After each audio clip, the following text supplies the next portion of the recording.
right, so I'm on Team JJ this morning, and Stephen A., here's what I would like to point out about this Celtics team. Because of the three of us, I had the privilege during this, or one of the games that disrupted the win streak, to be on the ground when Boston hosted the Dallas Mavericks.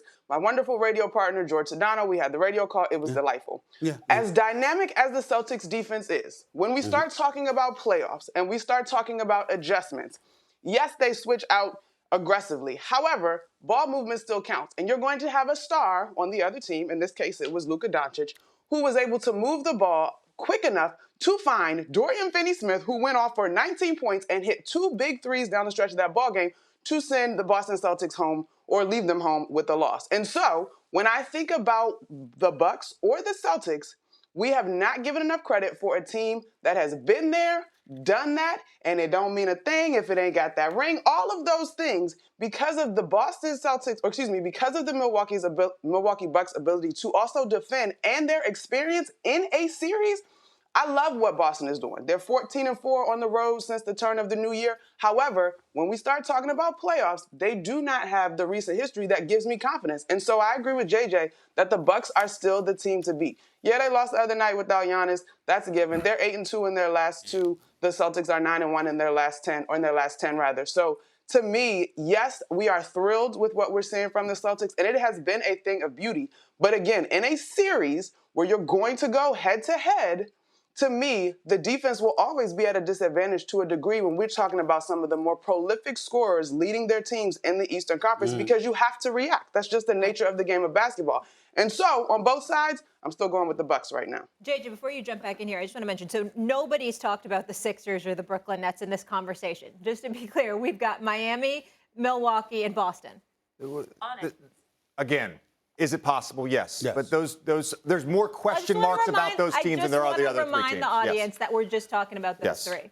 I brought up the Celtics half-court offense. Yeah. And you bring up their defense. And again, I give credit. They have a great defense. Best defense in the league. They're very disruptive. The thing with the Heat and the Bucks, they have the defenders. Chris Middleton, Drew Holiday, Giannis, Jimmy Butler, P.J. Tucker. They have the defenders to make life very tough on Tatum and Brown in the half court. But the big problem here is this. 9 games in the season, I came on this show, and you were talking about the fact that the Warriors were going to win the championship. Phoenix Suns window is closed. You get caught up in the moment. This is the reality. You get caught up in the moment. So, yes, right now, Kim K and Pete Davidson, they're dating.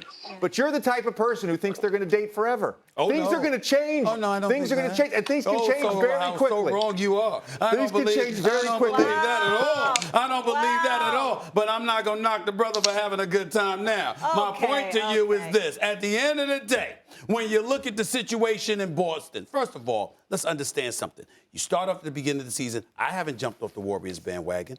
The only thing that has happened to the Warriors is that they've gotten injured. That's it. If it wasn't for the injuries, I wouldn't be concerned one bit about the Warriors coming out of the West. And I truly, truly mean that from the bottom of my heart. Monica, to get back to your point, you actually made a weak argument because you had 2 better examples to use other than the loss to Dallas. How about losing to Indiana, which Boston did? How about losing to the Detroit Pistons, which Boston did? Now, obviously, it was the second of back-to-back games. It's not weaker. I'm talking about playoff teams, but continue. But they lost both of those games. That's all I'm trying to say. Those are the only 3 games they've lost pretty much in the last 22, 23 games. So we got all of that. Getting to you, JJ, I would tell you, ain't no prisoner of the moment.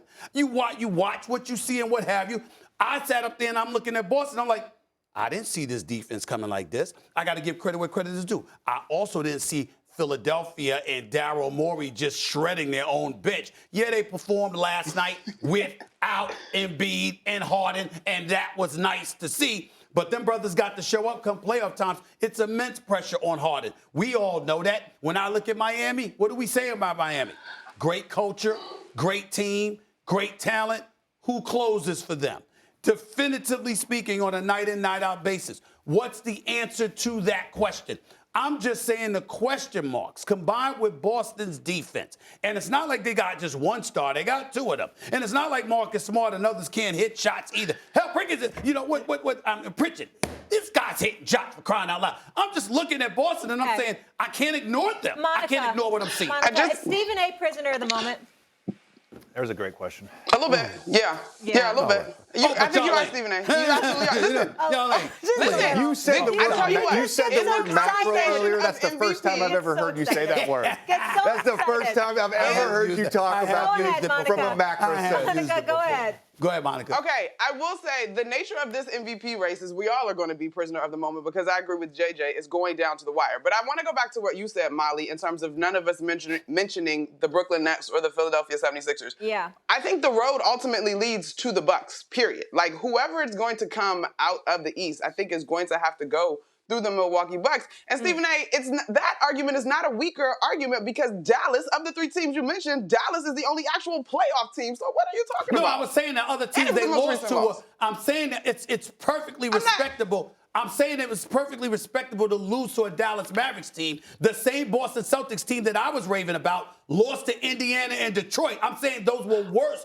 losses than the Dallas loss. That was my point. I agree with you, but we will not see Indiana or Detroit in the playoffs. And so in terms of translating, to me, what we saw with Dallas And Boston can ain't easily going to see translate Dallas because in the Dallas playoffs. ain't going to the finals. All right. Here's the good news. You both We talk will be about back. playoff teams, baby. Come on. Thanks for watching ESPN on YouTube. For live streaming sports and premium content, subscribe to ESPN+.